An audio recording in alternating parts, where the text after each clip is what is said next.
Hello and welcome to the Philippines. Focus on travel is the topic. What would you do different? What would I do different traveling to the Philippines or some other country? Let's talk about travel. Mistakes we've made, priorities we've set, our successes and our failures. And I'm focusing in on the moon. It's not quite dark yet, but then there's some clouds covering the top part there. With my big SX70 zoom Canon camera, and I can zoom in further than that and focus.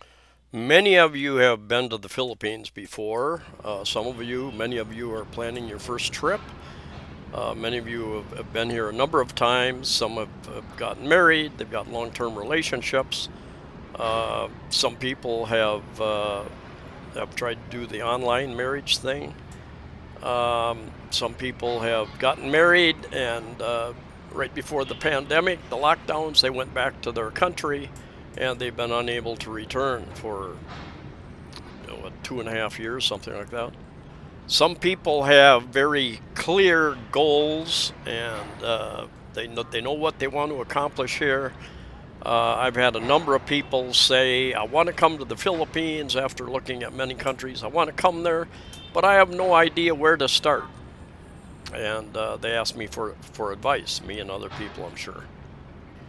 I will cover some of the things that I would do differently, some of my initial reactions, and really looking if we're in the comment section for many of you to share your experiences, your thoughts. I've made 3 trips to the Philippines. I came here for just under 6 months the first time. Then I went back to the USA. I came back. I took a trip to Vietnam after a couple of years. And I came back. I was over in Vietnam for 2 weeks. And then I came back. That started my 3-year tourist visa again. And in total, I've been here about 7 years. And I've lived all of that time in 6 different condominium units in Cebu City metropolitan area. I did quite a bit of research on, in fact, I was going to go to Thailand. I had made up my mind I was going to go and retire in Thailand. And thinking, and it's still true, if you don't like someplace, if you've got the finances, the resources, you can get up and go someplace else. So it wasn't a big deal for me to make a decision to go someplace, knowing that, well, that's a good place to start. I can always move on from there. I can explore, I can travel, and that was one of my main goals when I first came here. I determined I was going to use Cebu City as a base, and I planned to travel a lot. What I found out was that I became very comfortable here. I understood that Cebu City metropolitan area is quite large. There's a lot to explore right here. And I started walking a lot. And making a few videos. And I remember with YouTube, I remember when I had, I think, 440 subscribers, and I even did a video. Do I want to keep doing this? This is starting to look like work. Do I want to continue to do this? Now we've got, 38,000 subscribers. And I continue to do videos, cost of living videos. For those of you who don't know, I have over 1,000 videos, cost of living videos. I've had a lot of real estate agents and malls grab me and say, come and look at my condominium right now. And I always carried a little action camera with me, so I went, I took videos, I put them up, and it turned out there was a lot of people interested to see what the condominiums, subdivisions, apartments looked like. What do they cost to rent? What do they cost to buy? And I tried to put up some of that information. It's been a learning process for me. I'm interested in real estate. I have not bought anything yet. Don't know if I ever will. The advice I have given to several expats, and I met a lot of expats who've come here, and they call me up and say, hey, I want to buy you coffee, I want to buy you lunch or dinner, and pick your brain a little bit. And I've suggested to many people, if you want to travel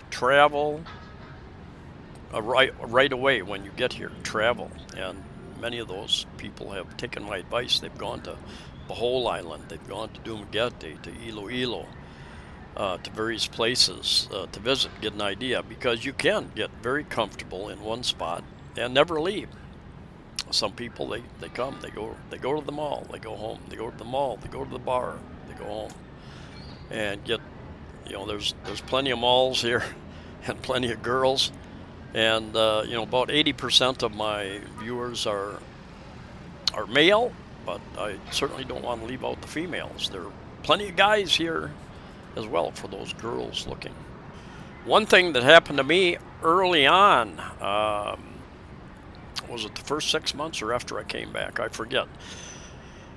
But money, money, what your budget is, and you should plan for emergencies. And my Social Security checks were turned off for 6 months. And isn't that a little bit of a shock when your income is shut off? Fortunately, I had money in the bank and money in my pocket. What happened is that when you're going to retire in the USA, they ask you, when are you going to retire? And I told them I was going to retire, I don't know, maybe May of that year. And actually, I didn't retire until June or July, I forget. And then I spent a month or so visiting my kids and grandkids. And because of that, I made more money than what they projected my retirement pension to be. And they had written me a letter, but my daughter, who was getting my mail, never opened it, checked it, probably just shredded it. And I never got the notice. I called Social Security after a couple of weeks. Said, what's the issue? Well, we sent you a notice, sir. And they said, well, if you want, you can go to Manila and you can fill out the forms. It might take a couple months to get your checks coming. They'll come at a smaller amount for a year or two. Well, we catch up with your calculations, I guess. And so no, I said no. I'll just go through my 6 months without a check. And anyway, I've met a number of expats who have. A couple of guys were on disability, and all of a sudden their check didn't arrive. And one guy I met down at the consulate, U.S. consulate in Waterfront Hotel here in Cebu City, and he said, yeah, my checks quit coming. And apparently, if you give a foreign address, if you tell the government that this is my permanent foreign address, they will send out a "Are you alive or dead?" letter once a year or something like that. And anyway, he never got that letter, so he didn't respond. If you don't respond, they cut off your benefits. They assume that you have gone to the next world. Anyway, that was his issue, and I don't know how long it took him to resolve that, but just keep in mind, you can have issues like that. You should have a plan B and C, have enough money to carry you through emergencies. So number one, I would have traveled more initially. I didn't. Took me many months even to get out of Cebu City. And there, a girl that I had met and her friends, I said, I want to go to a beach. I want to go someplace. So on I think it was Easter weekend when they got a couple days off. They got off at 10 o'clock. We got on a bus at about midnight, went up to Medellin in the south or in the north of Cebu Island, went to Fantastic Island for the day, and ended up getting on a van for hire coming back. There's buses and van hires and jeepneys that run north and south. And they were all real tired. They asked me, aren't you tired? Because basically we didn't get any sleep for 2 days. I said, when the sun is up, I'm awake. I sleep at night. So no, I'm not tired during the day, basically. And they were sleeping and resting. But anyway, that was really, that was probably 6 months later after I got here that I actually took a trip someplace. And it can be a bit intimidating or confusing, when you haven't they have airports here. Of course, you can fly many places. Um, but a lot of things go by bus and by ferry, and I've never cared much for flying. And the journey is the journey is part of living to me. I enjoy the journey, getting someplace, and trying to figure out where to go, how to go, where to find a ferry to get to where you want to go, and you might not even know what port you want to go to, so you have to talk to people and sort that all out. One reason I don't care for the airlines is the domestic airlines here seem to have very low weight limits, so you really can't take very much with you unless you want to pay quite a bit extra. And like I said, the journey between here and there, even in the USA, I traveled some big territories and usually drove because there's so much to see out there. I guess the second thing that I might change a little bit, I was in the mall taking some video of some event, and girls in a kiosk started talking to me, and one said, "Give her your phone number, sir. She's looking for a partner."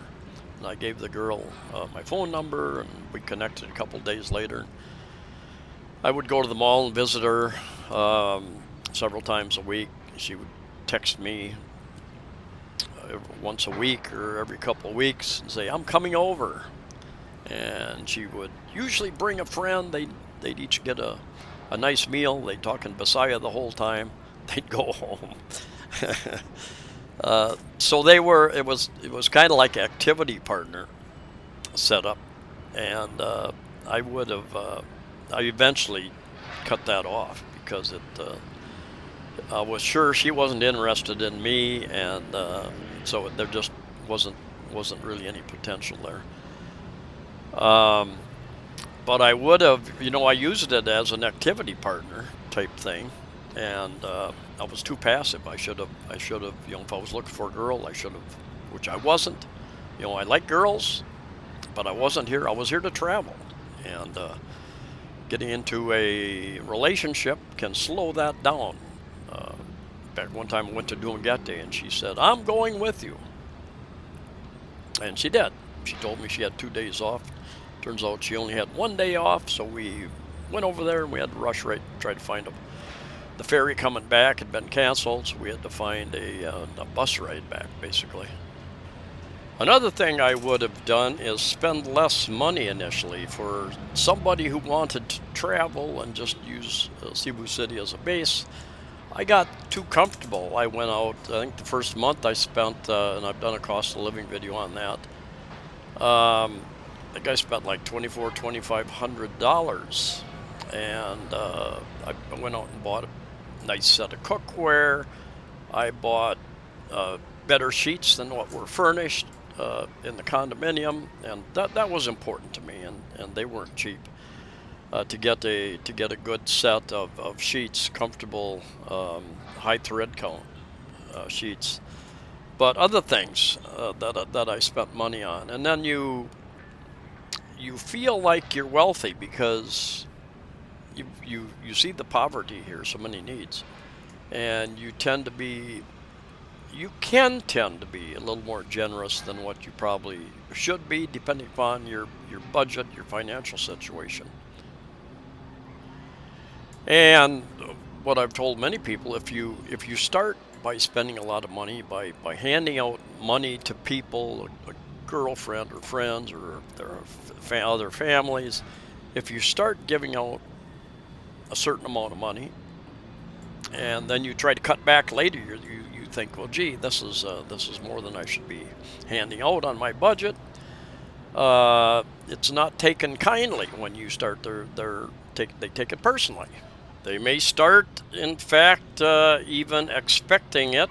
And I know a number of people who are supporting one or more girls in their families, going to school, going to college, various different things, medical expenses, and that can get out of hand if you don't control your own budget. You don't know, and it's difficult to say no sometimes. Which leads me into the next topic, relationship. And I told you a little bit about the first girl that I met and her friends, and doing things with them.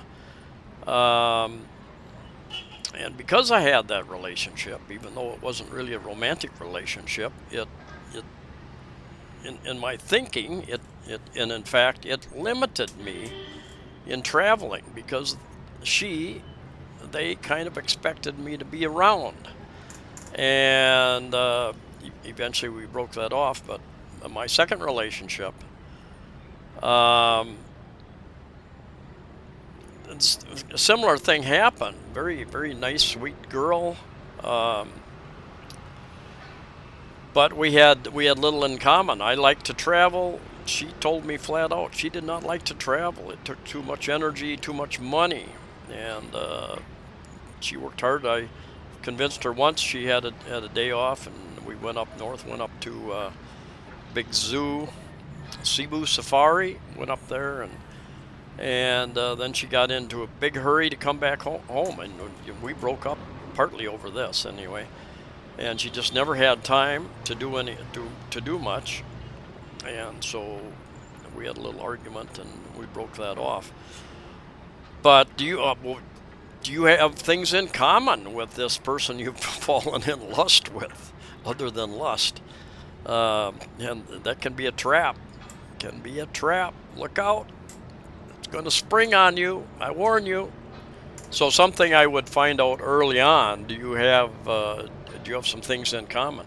Is it important? Now, my present girlfriend, I explained to her early on that I've been, I was married for 11 years, and part of the reason I got divorced, we didn't have much in common. We didn't do anything together, very little. And I explained to my girlfriend early on that in America, it's very common for guys, guy friends, guy family, whatever, to go fishing, go hunting, go to a game for the weekend or a week, and the girls go do whatever they want to do. And Filipinas in general tend to be a little more, what's the right word? Controlling, jealous, whatever. But I explained that many times. And then I took a trip to Bacolod and Iloilo by myself, and she wasn't really happy about that, but she said, I understand you're going to do it. And we've had similar discussions since. And like the last motorbike trip I took by myself, I took her the first hour, and then she got on the bus and came back. She wasn't going to go all the way around, and she wasn't real comfortable. And anyway, she accepts the fact that I am a relatively independent person. I'm going to do certain things. I've told her I'm going to travel some. I'm going to take you with me on some trips, and I'm going to go by myself on some trips, because we don't. I like the water, snorkeling, diving. She's a little bit afraid of the water, and she's starting to get in the water a little bit, but not really comfortable around the water. So there's always compromises, and if you're by yourself, you make all the decisions. You've got two people. You make compromises on what time you get up, where you go, what you do, when you eat, what do you eat.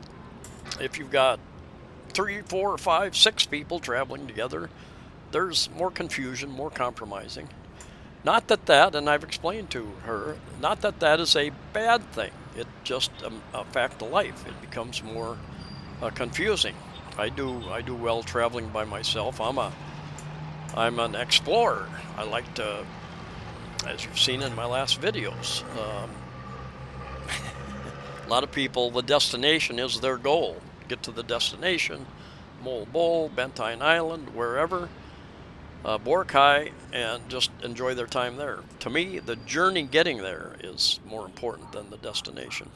Use expats as a resource. Now, a lot of the expats, I get comments all the time. No, the last thing I want to do is be around other expats. And the first year and a half I was here, I had very little contact with other foreigners.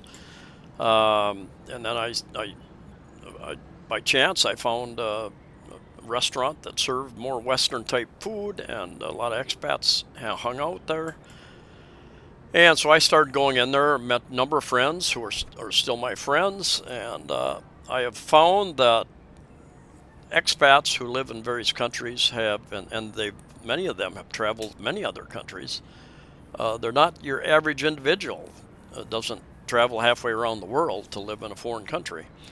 And they have information about the system, about housing. I've had a number of them say, hey, there's a house down here I'm renting. I got this really good deal, and there's another one in the neighborhood. You can probably get the good deals also. So you can find some good housing. You can get advice on shopping, where to get certain things, and can save you a lot of time in the long run.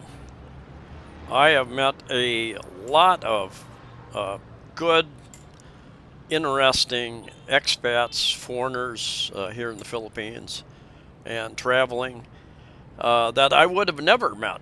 Would never met these types of people back in the USA. I'm certain. Another point is, should you buy a vehicle, automobile or motorbike, scooter, something like that? And like I said, I've been here 7 years, and I was thinking about getting a scooter, and then I had a friend and his wife who they went back to the U.S. He made me a deal I couldn't refuse, so I've got a Rusi 250 now, and enjoying that, getting used to riding it. One thing probably would have, it's cheap enough to rent vehicles here or to take public transportation, to take ferries and buses and planes.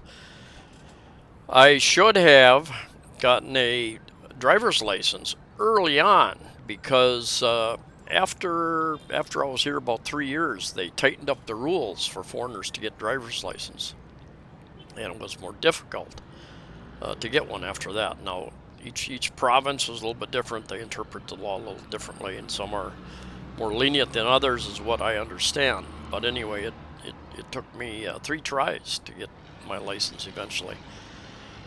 And there was always some reason. Oftentimes was, well, you don't have your visa isn't good for at least a year, so we're not going to hand out a driver's license, and you may be gone in a few months. Those are just some of my thoughts, and I'm interested to hear in the comments from you guys. What decisions would you do differently? How would you handle the situation differently? Anyway, thanks for coming along. Stay safe, stay healthy. I have not heard any new updates on traveling internationally, so as soon as I do, I'll get information out to everybody. Take care, and we'll see you next time.